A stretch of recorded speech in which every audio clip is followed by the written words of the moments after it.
Video देख रहे सभी साथियों को मेरी तरफ से सत श्री अकाल। मैं Daya Singh, lecturer in mechanical engineering department. आज हम बात करने जा रहे हैं डिज़ाइन ऑफ शाफ्ट चैप्टर में से न्यूमेरिकल्स के ऊपर। तो पिछले कुछ वीडियोस में ऑलरेडी हमने 4 न्यूमेरिकल डिस्कस कर लिए थे। आज हम डिस्कस करेंगे 5th numerical which is based on the pure torsion, जिसके अंदर हम बात करेंगे कुछ हॉलो शाफ्ट के बारे में। So problem number 5, a solid steel shaft having ultimate shear stress of 360 megapascal and factor of safety is given as 8. It transmits 20 kilowatt at 200 rpm. Find the diameter of the shaft. If the solid steel shaft is replaced with the hollow shaft, find its inside and outside diameter. The ratio of inside to outside diameter is taken as 0.5. तो इस problem में वो बात कर रहा है कि हमारे पास एक सॉलिड स्टील शाफ्ट है जिसकी हमें अल्टीमेट शीयर स्ट्रेस दी हुई है 360 मेगापास्कल। यहाँ पे एक चीज़ का ध्यान रखिएगा, अब हमारे पास वर्किंग स्ट्रेस नहीं है या डिज़ाइन शीयर स्ट्रेस नहीं है, उसकी जगह पे उसने अल्टीमेट शीयर स्ट्रेस और फैक्टर ऑफ सेफ्टी 2 चीज़ें दे दी। इन दोनों की हेल्प से अब हम पहले वर्किंग स्ट्रेस या डिज़ाइन स्ट्रेस जिसे हम बोलते हैं उसको कैलकुलेट करेंगे, फर्दर फिर उसकी हेल्प से हम न्यूमेरिकल सॉल्व करेंगे। और साथ में ही पिछले न्यूमेरिकल्स की तरह हमारे पास कुछ पावर गिवन है, आरपीएम गिवन है। बोल रहा है कि हमें डायामीटर बताइए कि सूटेबल डायामीटर उस शाफ्ट का हम क्या लेंगे, तो हमें डायामीटर कैलकुलेट करना है। If the solid steel shaft is replaced with the hollow shaft. Second part में वो बोल रहा है कि अगर वही सॉलिड शाफ्ट का मैं अगर रिप्लेस कर दूँ विद द हॉलो शाफ्ट, तो बताइए कि inside to the outside diameter उस शाफ्ट का क्या होगा। और उन दोनों की हमारे पास एक रेशियो दी हुई है inside diameter to outside diameter, that is 0.5। तो हमारे पास जैसे स्टार्टिंग में हमने देखा कि हमारे पास अल्टीमेट स्ट्रेस गिवन है मेगा पास्कल के अंदर। हमें पता है कि 1 mega is equals to 10⁻⁶ and pascal होता है हमारे पास न्यूटन पर स्क्वायर मीटर के इक्वल। तो जब इन दोनों को यहाँ से कैलकुलेट करेंगे तो 10⁻⁶ ऊपर हैं, 10⁻⁶ नीचे हैं, आपस में कैंसिल आउट हो जाएंगे। जो मेरे पास यूनिट्स बचेंगे वो आ जाएंगे न्यूटन पर स्क्वायर mm।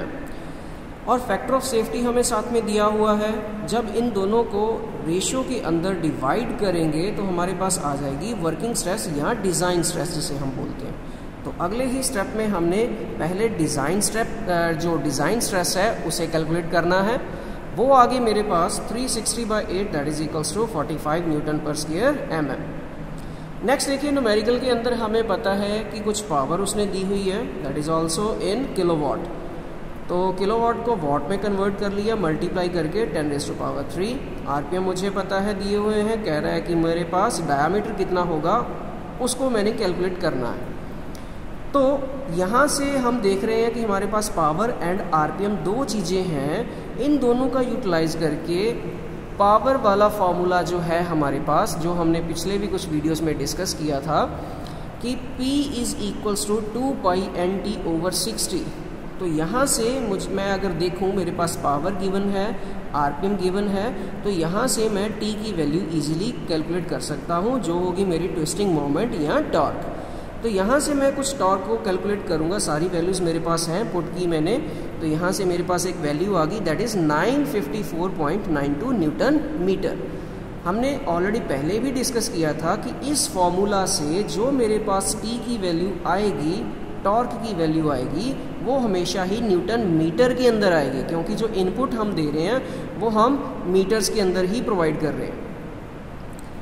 तो नेक्स्ट है हमारे पास, इसको हमने 10⁻3 से मल्टीप्लाई करके mm में कन्वर्ट कर लिया। फर्दर हमने इसका डायमीटर कैलकुलेट करके दिखाना था कि डायमीटर कितना आएगा। तो उसके लिए हमने टॉर्शन इक्वेशन की हेल्प ली।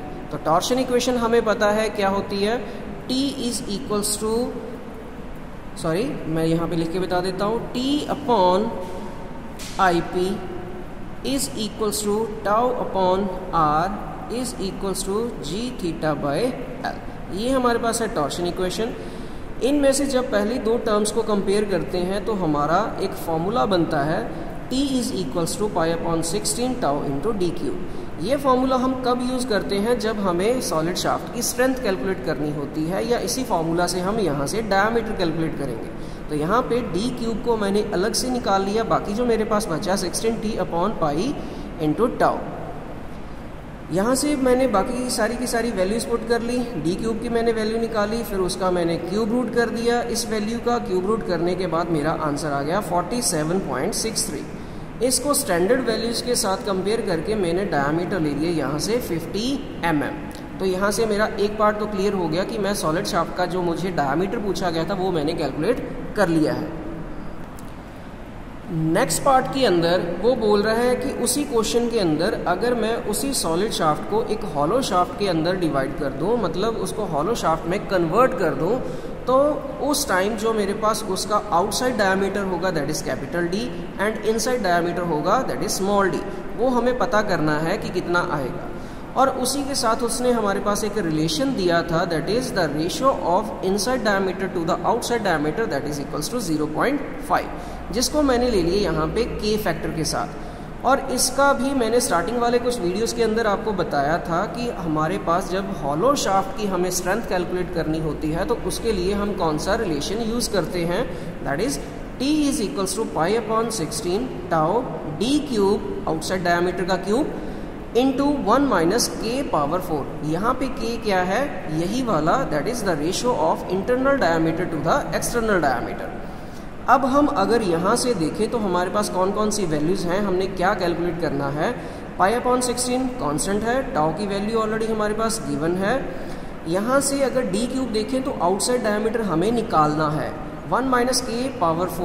k की वैल्यू हमें गिवन है, t की वैल्यू ऑलरेडी हमने पिछले स्टेप में निकाल ली है।